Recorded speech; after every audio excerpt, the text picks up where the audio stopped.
We don't know what will be in the fall economic statement that is going to be delivered on Tuesday afternoon, but we do know that Chrystia Freeland isn't opposed to looking at more tax measures. She said that. Hi, I'm Brian Lilley, political columnist for the Toronto Sun. Joining me, Warren Kinsella. And Warren, as most people know, and if they don't know, you'll tell them, you used to work for the Chrétien government. This is a very different Liberal government in power right now. Chrystia Freeland looking at a fall economic statement. She's talked about austerity. Last time she talked about austerity, I think she added 20 billion to the spending pile. And now she's looking for new revenue tools to continue paying for all of this. What happened at the Liberal Party in their view of how you deal with taxpayer money? Well, they're not the Liberal Party. The Prime Minister I served, as you pointed out, brought in the toughest austerity budget in Canadian history in 94, 95. And we made some very, very tough decisions, but we had to because Canada was at that point an economic basket case.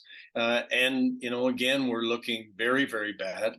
The Trudeau guys will pull out the occasional statistic and say, we're best at blank in the G7.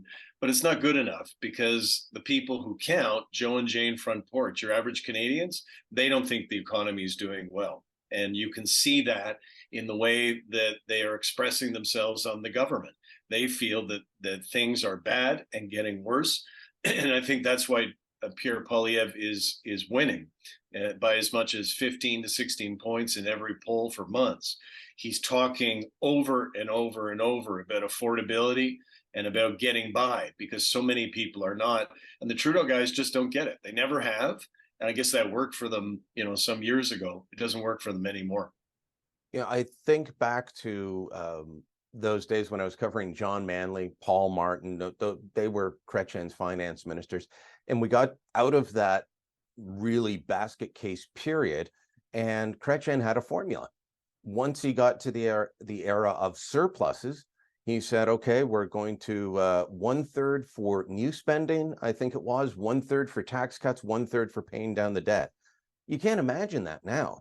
What we've got now is a federal government that in the budget last spring was predicting that we'd be going up to $45 billion a year just to service the debt. That's not paying down the debt. That is just that's like the interest on your credit card payment. 45 billion. That is more than we spend on defense, the National Child Care Program, the much vaunted dental program he's brought in. And you could throw in a few more because we're not even at close to 40 billion yet. And he keeps saying, well, you can't elect the Conservatives. They'll cut all these social programs. But you're spending more on this than just about anything else now. And this is the problem when you form an alliance, the axis of weasels, as I call it, with the NDP. The point you made off the top, it's not the Liberal Party anymore. It's not the Liberal Party of Jean Chrétien and Paul Martin and John Turner. And it's not even the Liberal Party, I think, of Pierre Trudeau in some sense. Like these guys are New Democrats. And they entered into a formal arrangement with the New Democratic Party, and now you've got Jagmeet Singh this week, calling the shots and threatening to go after the government if he doesn't get what he wants on spending. And at least Singh is doing what New Democrats do: spend other people's money recklessly.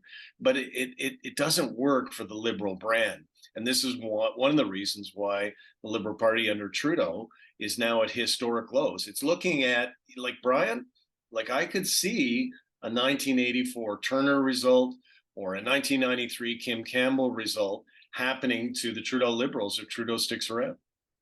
Well, it's remarkable to watch, as you say, Jagmeet Singh calling the shots. I think they initially went from we need to find 15 billion in savings when Anita Anand was mentioned as going to be the new Treasury Board Secretary to 500 million in savings, and then it turned out that 15 billion that they wanted, well, they just wanted to spend it elsewhere.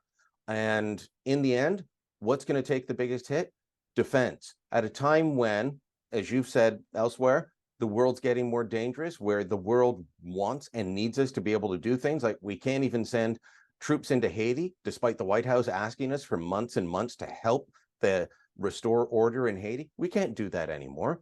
And we're going to, gut the defense budget because, well, we can. There's nobody left there. Morale's down, spending's down. And so people are leaving. That makes it easier to cut.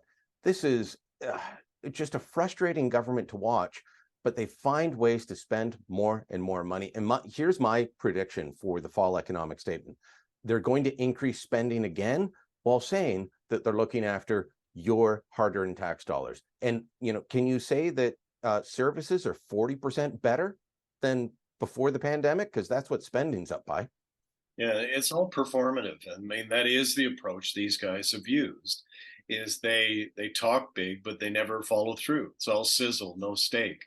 And, Freeland has learned well from her master, Justin Trudeau, that you just say a bunch of stuff. You just have a word salad, but you don't actually make the difficult decisions. So she's talking about next Tuesday having some changes to the Competition Act that are somehow going to have an impact on the beef that you want to feed to your family on the weekend. Well, how does that work? Like, we already know that the major supermarkets have acted as a cartel with respect to bread. The Competition Act did nothing about that, as far as we know. Well, So they only were able to prosecute them because someone blew the whistle. yeah, so again, it's just the measures that these guys talk about. It's a total disconnect between the reality that Canadians experience and what these guys come up with.